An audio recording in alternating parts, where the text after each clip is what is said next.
where they were debating the measure.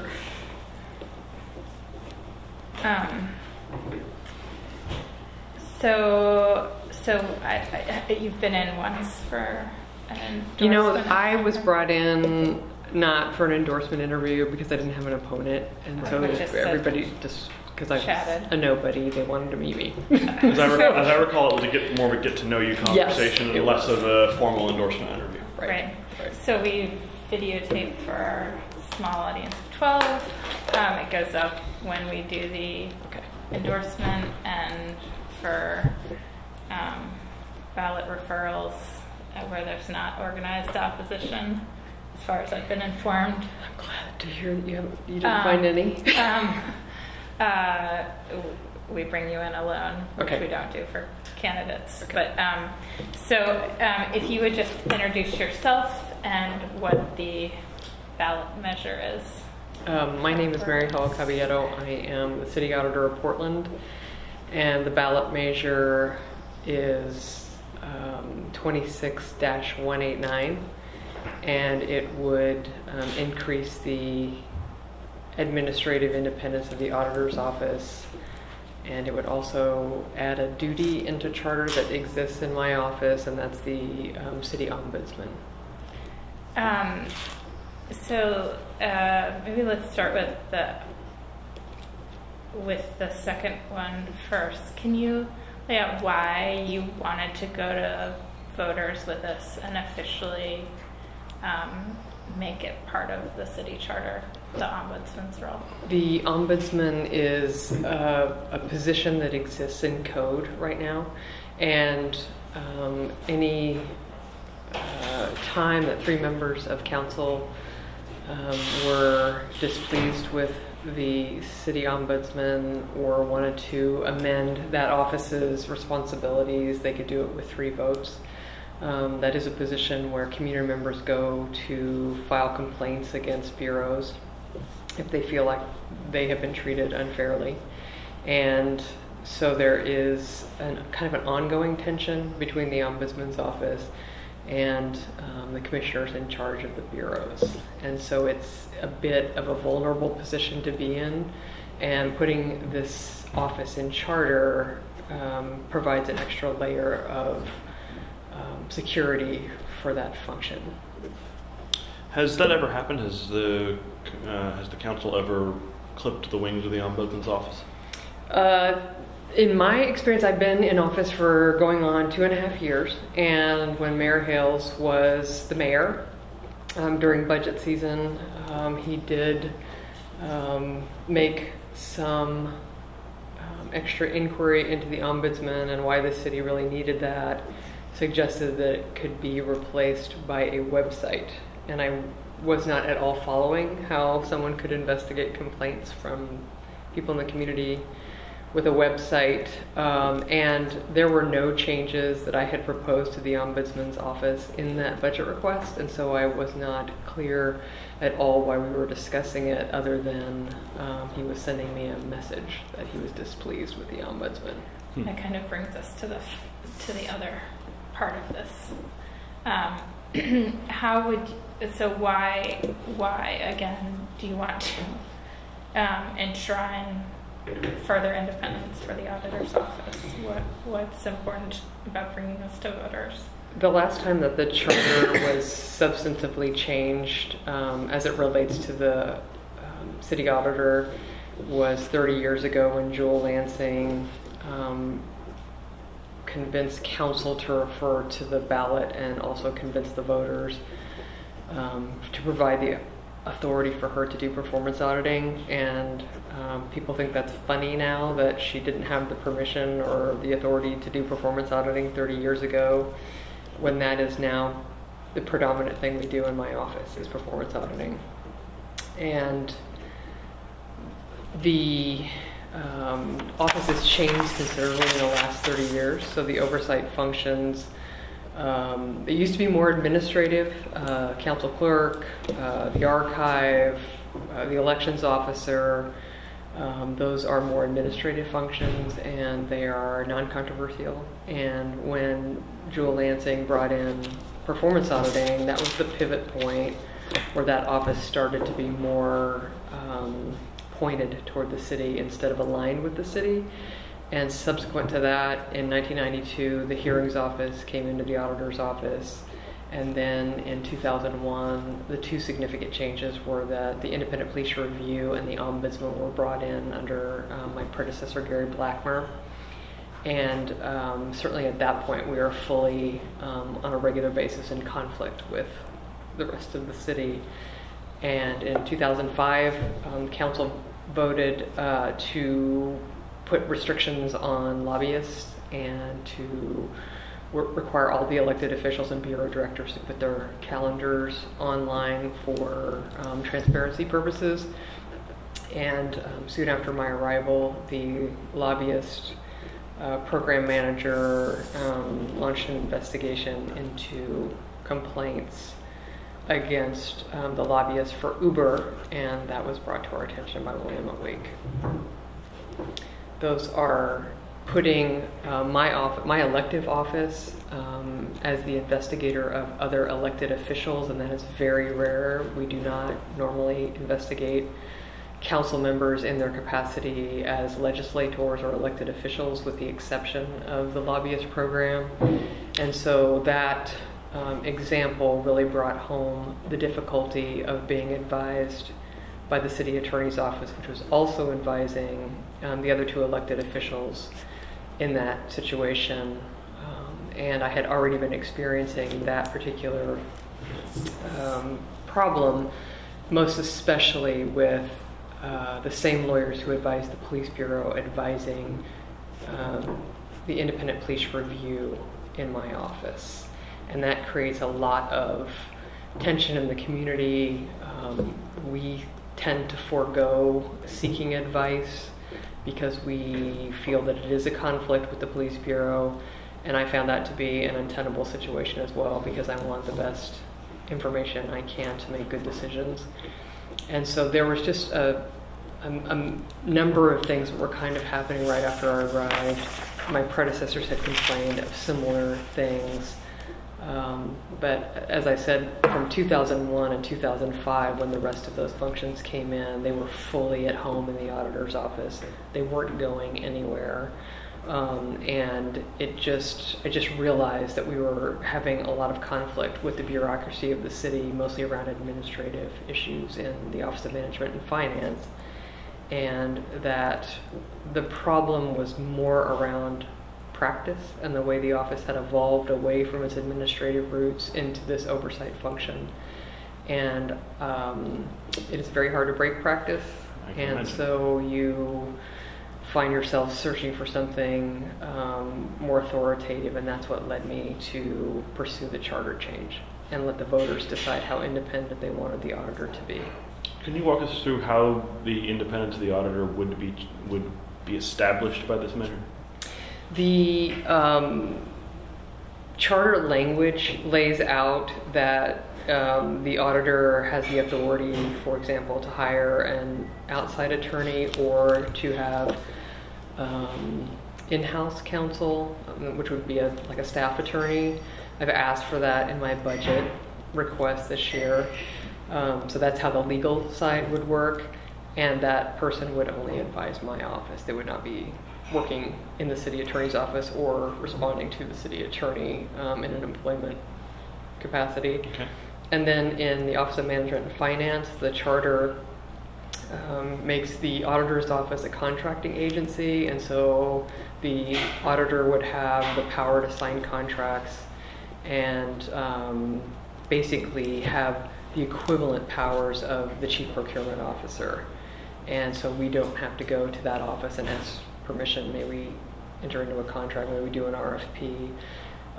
We also would have some new authority around human resources. And so right now, if we want to make changes in our office or do something outside of the classification system that exists for the rest of the city, we have to go to HR, we have to go through these lengthy processes, and the bureau director, Anna Canwood, has to approve those. And so it puts my office in a subordinate position to the very people that we audit and investigate, and it's just, everybody knows that's not right. I mean, everybody just says, oh, well, that doesn't seem right. And it's not a good situation for them either, because it calls into question pretty much every transaction we have with them. We don't know, are they saying... With HR, you mean? With anybody that we audit and investigate, and at the same time we find ourselves having to ask permission. For HR and OMF. HR, OMF, the city attorney. You just don't know why decisions are being made, so we're professional skeptics anyway. Mm-hmm. But you start wondering, are they saying no to us or not letting us do that because they're trying to rein us in or kind of keep us under control? Or do they just think it's not a good idea what we're asking them to do? And so it just puts this question into every single transaction, and they may be wondering from us, if we say no to them, are they going to treat us poorly in an audit? Are they going to not be fair to us in an ombudsman investigation? And so we're being called into question at the same time. And so those conversations don't even need to be happening. They shouldn't be happening. And the charter essentially gives the elected auditor the authority to make those decisions without asking the bureaus that are run by other elected officials permission to do things. That makes sense. The ability to hire an outside attorney. Yes. Would that apply to IPR? It would be, my office would be hiring the attorney, and if IPR came and said, we need some outside counsel, we need some outside advice, then we would be the ones who would do the contracting and bring the attorney in to help them. We did that in the Uber case. That was delayed that investigation by several weeks, and part of that was because I had to go back and forth with the city attorney, whose permission I needed to hire the outside counsel, and she also controls the procurement process for hiring outside counsel. And so we had to go round and round and round and round before I could do that. And I think that I was just unwilling to engage in a conversation where she was advising other elected officials and trying to advise me at the same time on that investigation. So you're saying the process of going to the city attorney delayed the investigation, like the process of getting approval was right. delayed. First of all, I had to convince her that she had a conflict. They do not like to admit they have a conflict because they think they represent everybody in the municipal corporation of the city. And so technically, by that definition, she does not have a legal conflict.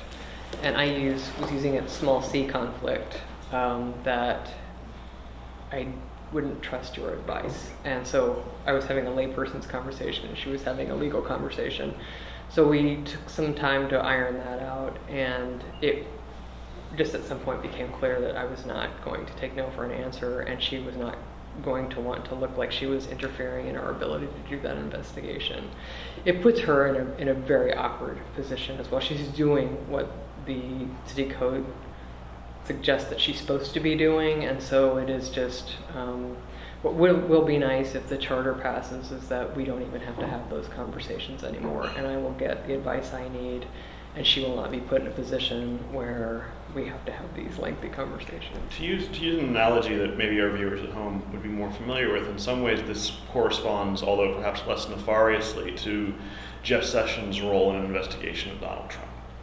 That at some point it's been decided that Jeff Sessions has to recuse himself because of potential conflicts. Right. And what this does is essentially allow your office to decide when the city attorney's office, the chief law enforcement of a sort, needs to recuse itself from advising you right. on these investigations. So it gives you the power to decide when the recusal should take place, essentially. Correct. Will you ever be using the city attorney's Yes, advice? yes. Okay. There's a lot of advice that they give to the auditor's office where we are not at cross purposes with the rest of the city. So, for example, on like a hiring decision, if we needed some advice around if veterans have applied and their veterans preferences applied to those hirings, and we want to make sure that we're doing what we're supposed to be doing, they provide excellent advice on those matters, and that is not a threat to the independence of the auditor's office at all. Our positions are aligned at that point. And it really primarily is around the functions of the Independent Police Review, the Ombudsman, Audit Services, the Hearings Office, and the Lobbyist Registration Program. And I have worked out a policy. We started working on a policy with the City Attorney's Office before we understood we were headed toward a charter change. And that's what our policy says, is that in those areas, I will come to her and ask permission to hire an attorney, and the charter would supersede that, and we would just take out the asking permission part. But we decided to try that policy just so that we wouldn't have to have all of the going around in circles parts of the conversation, that we were going to have them outside of the heat of the moment when I needed a lawyer, and then she was feeling like that the City Attorney's Office could have provided the services that they do. And will there be any overlap in when you use procurement? Or you know, we are going to stay in the general fund of the city, and we currently pay for the services of procurement and HR and the City Attorney's Office because we're all in the general fund. And we're staying in there because we want to always be able to access their expertise.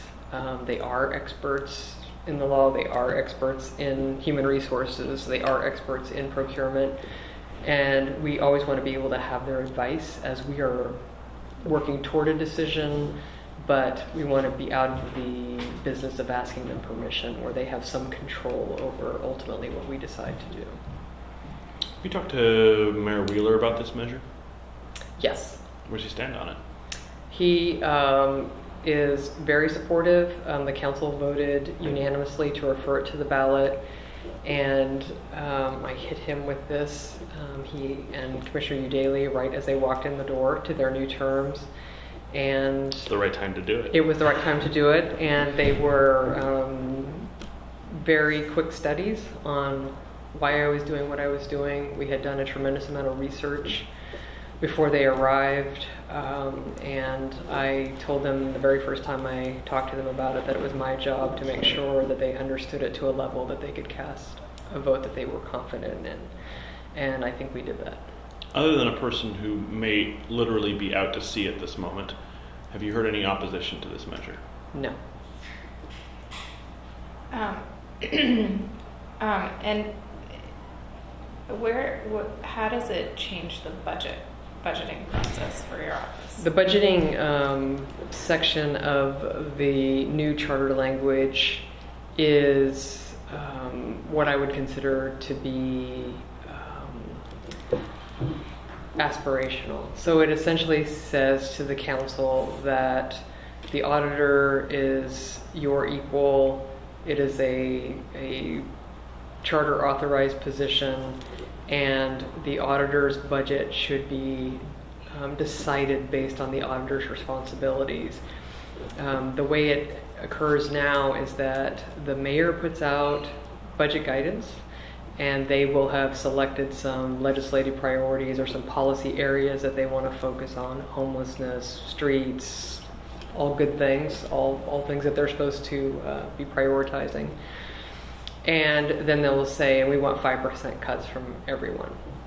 And so that sets in motion a huge fight from my side to try to limit the damage from those cuts as best I can. And at some point, I just thought I should not be in this conversation. It should not be cutting the budget for accountability and transparency to essentially subsidize the other things that they find more important, that I am their equal and I have responsibilities under the charter and code, and I need the appropriate level of funding to carry those out.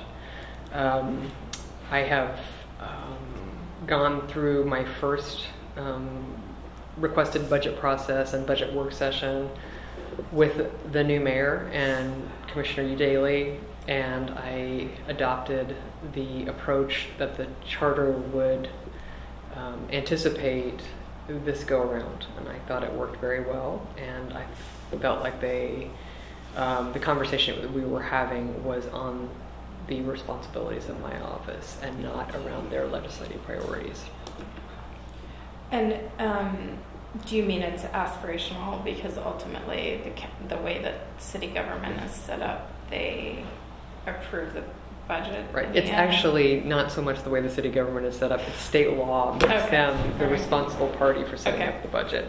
And so it was hard to find like the right place on the budget because that is their job. They are supposed to do that.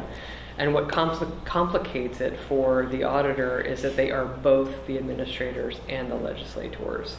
And so this is the last area where they are having control over the auditor's office, and it's because the state law requires them to do that.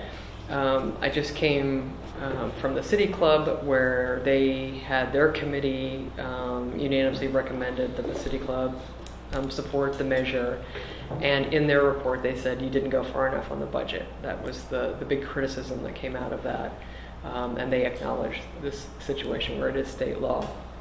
And I do have a pilot project that I will explore this summer with the council, and it would essentially allow them to meet their obligations as the fiduciaries for the city, but it would essentially keep them out of the line item kind of decision making that they are doing now. And they certainly did when Mayor Hales was the mayor. And it also gets the auditor's office out of the reviews by the budget office, where they go through your requests, they go through your budget, and they say, we think the auditor should get this, we don't think she should get that. That's a very awkward place to be when you're auditing the budget office or investigating the budget office, and you're already on some very strange ground when that occurs. And so the real power of the charter language, even though it's largely aspirational to ask people to respect the office of the auditor, is that it gets that budget office review out of the process. So it creates a dialogue directly between the auditor and the other elected officials, and that would be hashed out in a public setting. And is it your understanding that OMF this year is going to do an analysis of your budget? They did. Because this has not. It's not. It's not. Yeah, it's not gone into effect. What I was suggesting is that the dialogue part is what I gave that a trial run, and that's what I was saying, that it went pretty well. The budget office did do an analysis. They did not support my request to have a staff attorney in my office, and they did support another request, which was to make a part-time, half-time manager in the independent police review full-time. And do you have an estimate of how much your budget should increase as part of this charter revision? My expectation is that we could do the work within the budget that I have, with the exception of the attorney. So we spent a certain amount of dollars this year, this fiscal year, hiring outside counsel. And you have to use that so sparingly because it's so expensive to do that. You know, it's over $300 an hour, and so you're very constrained about the kind of advice you can get. And so I put in the request for the staff attorney because we have many more things we need advice on, and we can't afford to do it just in that way. So that would be an increase that would be related to the authority. Although council could have provided a senior staff attorney without the charter. I could have been requesting this the whole time.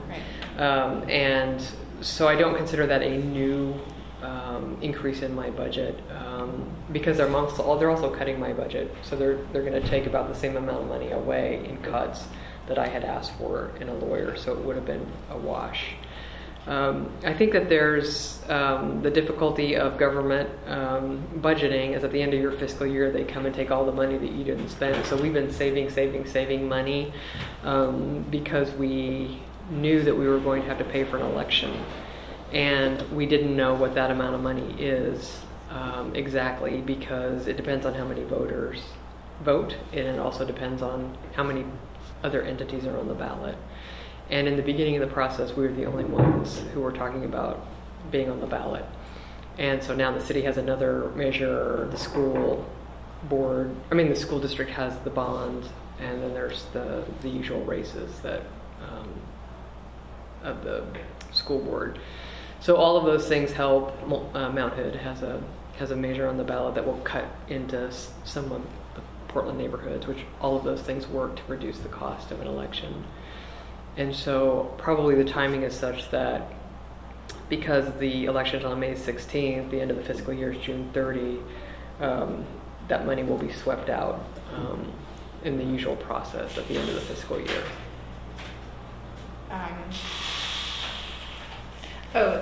So they are making cuts this year as part of the budget in a way that you feel like is a conflict between their role as overseeing bureaus? Yeah, the mayor's guidance this year asked for everyone to put in 5% cuts. And there was also some language in the document that said, at the very least, you should put in a 1% cut because we think that the economy is going to cool. And so we should start preparing now for that when that happens. I think the auditor's office should always be participating in those latter kinds of cuts where it is a fiscally prudent thing for the city to be doing.